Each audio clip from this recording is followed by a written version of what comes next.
이것을 지켜보면서 이제는 문재인의 싸움이 아닙니다. 문재인은 이제 끝났다고 볼 수 있겠죠.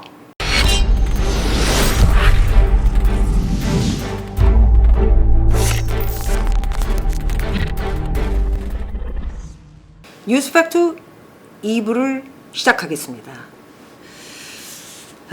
지금 한 대한민국의 국민으로서 여러분들이 하고 싶은 이야기와 생각하시고 있는 지금 돌아가는 현 정부 그리고 윤석열과 문재인의 싸움으로 이렇게 가닥을 잡고 있는 검찰 문제를 비롯해 추미애는 3부에서 여러분들에게 말씀드리도록 하고요. 자, 그럼 갑자기 오늘 윤석열이를 내치는 것이 아닌가 차관까지 바꿨는데 많은 사람들이 우려를 하며 걱정을 했는데 불과 어저께 문재인이가 한 발 물러나는 듯한 이야기를 했습니다.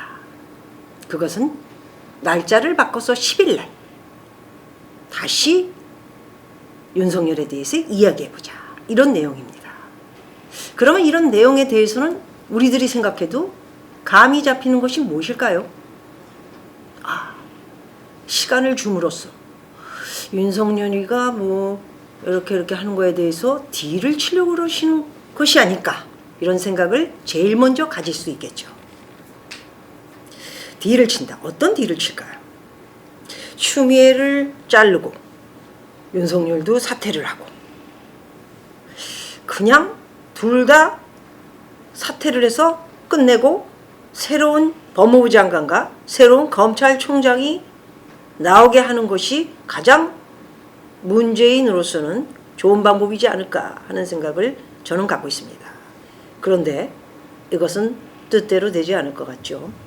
제일 먼저 사퇴를 할 것 같은 것은 추무당. 저는 일찌감치 칼춤을 추는 추무당에 대해서 무당 쪽으로 뻔뻔요에서 이제 무당 쪽으로 갔습니다. 왜냐하면 워낙 이 무당들이 앞을 내다보고 맞히는 것도 있지만 못 맞히는 것도 되게 많습니다.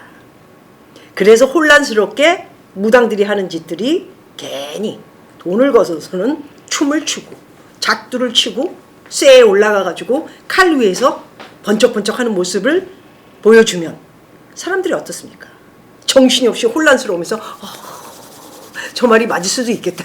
제발 우리 아들 살려주세요. 우리 남편 살려주세요. 제 병 고쳐주세요. 근데 결과는 뭐죠? 거의 맞는 것이 없다라는 것이죠. 자기 노력에 의한 것이 더 많고 아니면 즐겁게 생각을 바꾸고 이렇게 내가 열심히 하면 이렇게 될 것이다. 이런 추정들이 더 잘 맞는다라는 것이죠. 그렇기 때문에 추미애 생각과 행동은 결과적으로 제가 미국에서도 여러 번 여러분들에게 말씀을 드렸지만 그 결과는 맞지 않고 결국 사필 규정으로 떨어져 내려가는 것이 아닌가. 저는 예견을 한번 해본다면 추미애는 사퇴를 해서 옷을 벗지 않을까 하는 생각을 갖고요. 그 이유 중에 하나는 윤석열이가 워낙 강력하게 지금 치료려 하는 것들이 있기 때문에 윤석열과 문재인의 꿍꿍이 이게 둘 다 크레물린 여러분 아시죠? 크레물린이 뭔지 속을 들여다볼 수 없는 두 인간의 모습을 저희들은 지금 보고 있는 것이죠. 사실 더 우리한테 제일 먼저 다가왔던 크레물린은 문재인이었는데 그거보다 더 한 발 앞서서 이번에 보니까 더 무서운 것이 윤석열이다. 이런 평가를 할 수 있을 것 같습니다. 기사의 내용들이 워낙 많기 때문에 저는 전체적인 기사를 이미 읽고 분석을 했고요. 제목을 읽어보자면 문희추 부하냐?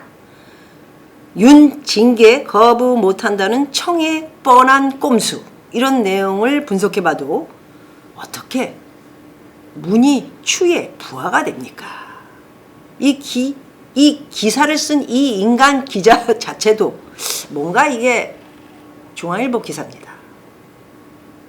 어디에 맥을 두고 쓴 건지 본인도 누구의 윗선의 얘기를 듣고 쓴 건지는 모르겠지만 이 내용이 맞다라고 생각하는 사람이 얼마나 있을까요? 생각이 없는 어린 친구들이나 공부를 안 한 보통 서민들을 빼고는.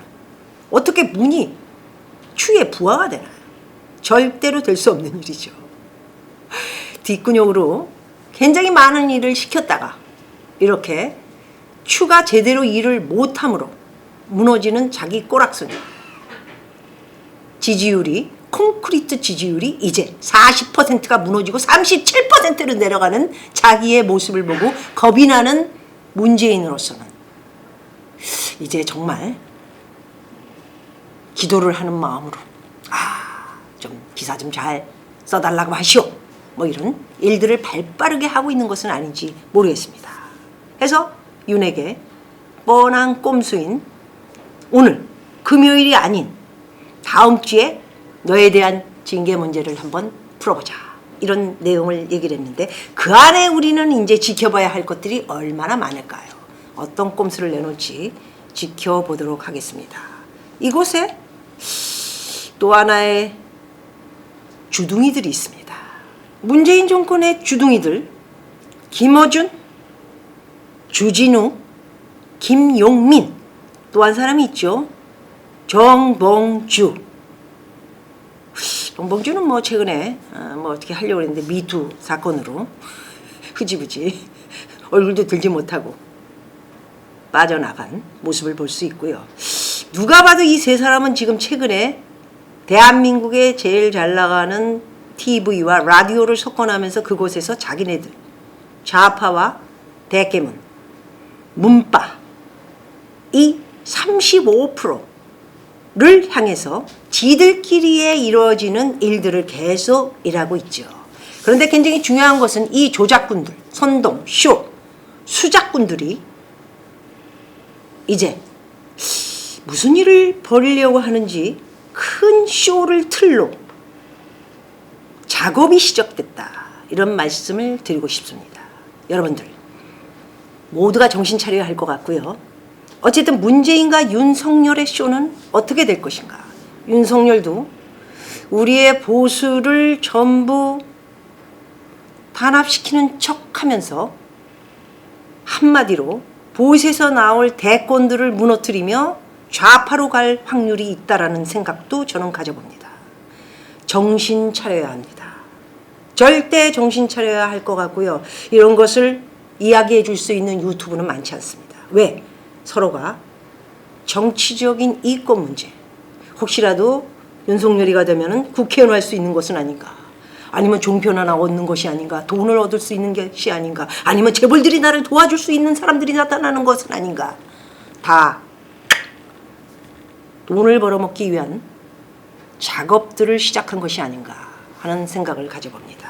어쨌든 낙곰수의 이 4인방, 이것들이 떠들고 있는 4명의 이 쇼꾼들, 수작꾼, 조작꾼들 잘 주시해서 보셔야 될 것 같고요.